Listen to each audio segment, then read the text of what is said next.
Hi, my name's Sarah. I'm a neonatal intensive care nurse at Victoria General Hospital here in Victoria, BC. The following is an informational video for nurses on the subject of supporting breastfeeding in the late preterm infant in the NICU, with the added challenge of a mother having inverted nipples. This video will outline what classifies a late preterm infant and what challenges they may face in their breastfeeding journey along with mom. I will then go into detail about strategies to make the breastfeeding journey successful and how to overcome inverted nipples. And finally, I'll touch on the transition home. What is a late preterm infant? Late preterm infants are defined as infants born between 34 and 36 plus 6 weeks gestation.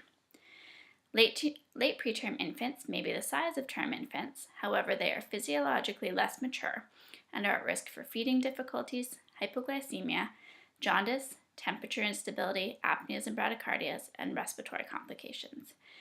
Because of this, some late preterm infants will go directly to their mums in postpartum, and others will require a NICU stay.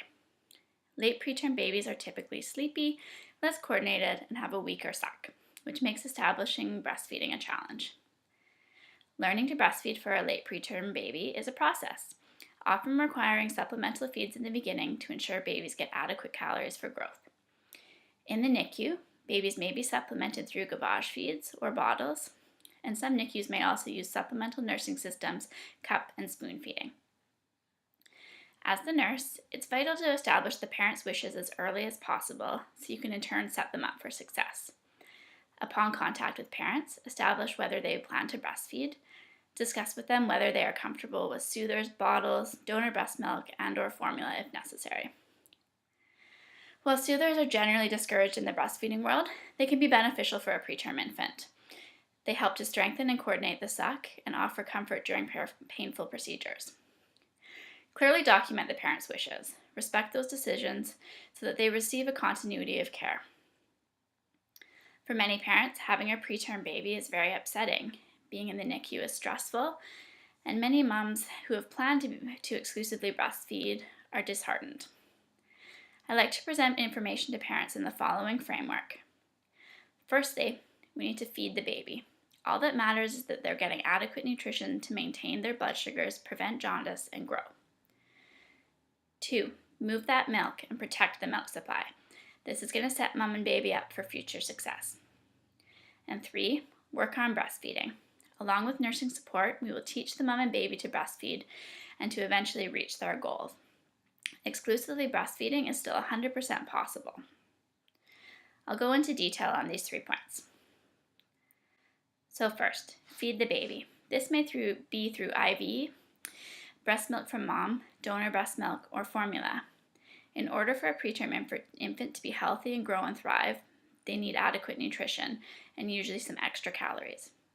Initially, this may be through IV fluids, and then progressing to gavage feeds, breastfeeds, and sometimes a combination of breast and bottle.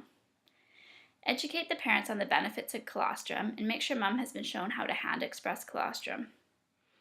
Moms can experience a lot of guilt over not being able to produce enough colostrum in those early days and needing to supplement. Just remind them how beneficial every single drop of colostrum that baby receives is, and remind them of the end goal. 2, move the milk, protect the milk supply. Educate moms on the need to pump and hand express as early as possible and as regularly as possible. Moms should be pumping and hand expressing every 3 hours ideally. Since baby is not with them, mom's at a bit of a disadvantage. If baby is only taking partial feedings, encourage mom to continue to pump to adequately empty her breast to establish a good milk supply. Initiate skin to skin as soon as possible and as often as possible. Providing kangaroo care to baby will help their physiological stability as well as it triggers mom's body to make milk. Being present in the NICU can be a fine balance as it's physically impossible to be there all the time. Many parents have other children at home and they have to balance that. Reassure moms that even if they cannot be there 24/7, an exclusive breastfeeding relationship is still entirely possible. It's just a journey to get there. Monitor mom's milk supply, make the appropriate referrals if she's experiencing a dip in supply, discuss her pumping regime with her, and make suggestions on increasing the supply. Number 3, Helping the dyad learn to breastfeed. Again, initiating that skin to skin as early as possible and as often with mom and dad are able is vital to the breastfeeding relationship. And then initiating breastfeeding early. The question often arises in the NICU is, when is baby able to initiate breastfeeding? The answer to this question is baby is ready as soon as he or she is physiologically stable. Research has shown that while breastfeeding may take a bit longer for premature babies to complete a feed than bottle feeding, they are physiologically more stable during a breastfeed. Help mom with finding a good nursing position. Use a firm nursing pillow and assist mom to position her baby. A football hold can be helpful, as preterm babies can be hard to hold in a classic cradle. A cross cradle also gives good support and control. Educate mom and dad on baby's cues. Preterm babies will exhibit similar feeding cues to a term baby, such as mouth opening, tongue thrusting, rooting, bringing hands to mouth, smacking their lips. While preterm babies may act like a term baby in many ways, they are also great pretenders. A preterm baby may fall asleep mid-feed, appearing full and satisfied, when in fact they haven't had a good feed but are simply tired.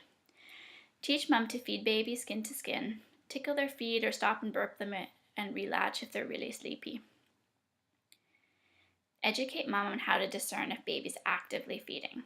Teach her to watch and listen for baby's pause as he or she swallows.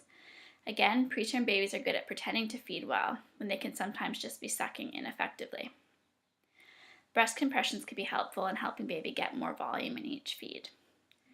As the nurse, we need to be assessing the feed every shift and documenting, checking in with mom to see how she's doing, watching at least one feed to assess for effective milk transfer, making corrections and suggestions if needed. I've attached here a video courtesy of Jack Newman. The first video shows ineffective milk transfer. The second is a baby effectively transferring milk. Oh, that too. That's right, I used to go with a girl with Angela. Oh, really? Yeah. This is before you...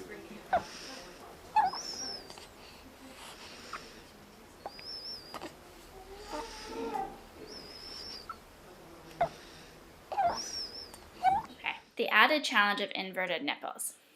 There are two types of inverted nipples, retractile or umbilicated nipples, which can be everted, and invaginated nipples, where the nipple cannot be pulled out. Retractile nipples are more common. In most cases, as long as the baby gets a good latch with adequate alveolar tissue in their mouth, the baby will transfer milk. A term baby has a big, strong mouth, so this is relatively straightforward with proper instruction.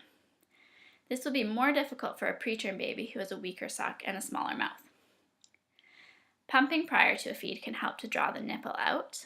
Also, massaging the nipple and shaping it by placing the thumb and finger 1.5 to 2 inches behind the nipple and pulling back towards the chest. Stimulation in cold may also help to draw the nipple out to feed. As a last resort, if other methods are unsuccessful, a silicone nipple shield may be considered. Nipple shields are another controversial topic in the breastfeeding world, as we know that they can actually decrease a mom's milk supply. However, in the case of a baby who simply cannot latch despite trying other methods, a nipple shield may be a valuable option. As the nurse, you can help the mother in how to use the nipple shield and also educate her about weaning off the shield as baby gets bigger and more efficient. Mothers should also continue to pump to stimulate their milk supply so as not to experience a decreased milk supply from the shield. The following is another Jack Newman video clip of an infant nursing where the mom has inverted nipples. Note how Dr. Newman is assisting the mom in creating a breast sandwich to assist baby in latching on and get a big mouthful of breast tissue. I mean, it's not a perfect latch.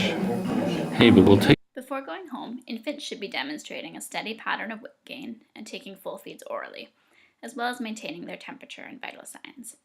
While some babies are able to establish exclusive breastfeeding in the hospital, some will be on a combination of bottles and breast. Whenever possible, it's beneficial for mom to spend a day or more rooming in at the hospital, working towards breastfeeding every feed and gradually eliminating top-ups.